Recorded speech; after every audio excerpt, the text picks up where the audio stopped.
নবী করিম সাল্লাল্লাহু আলাইহি ওয়াসাল্লাম যে নবী আমাদের জন্য এত কিছু করলেন, আজ আমরা তিনার উম্মত হয়ে তিনার কাজের কতটুকু ফল তিনাকে আমরা দিচ্ছি।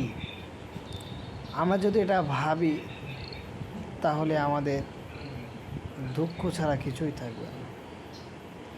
যে নবী আমাদের জন্য এত কষ্ট করে গেলেন,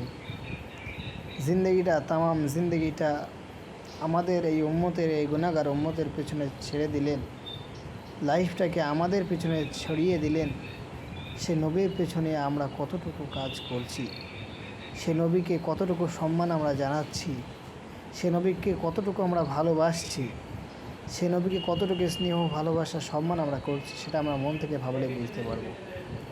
আজ আমাদের ভিতরে দেখা যায় যে বিভিন্ন কাজকর্মে আমরা ব্যবসা বাণিজ্যের জন্য পেছনে ছুটতে দুনিয়ার পেছনে ছুটতে সময় নষ্ট করে ফেলছি। কিন্তু যে রসুল আমাদের জন্য এত কিছু করলেন, সে রসুলের প্রতিদান আমরা কী দিচ্ছি? সে রসুলের প্রতিদান আমরা কী দিচ্ছি? কিছু দিতে পারছি না।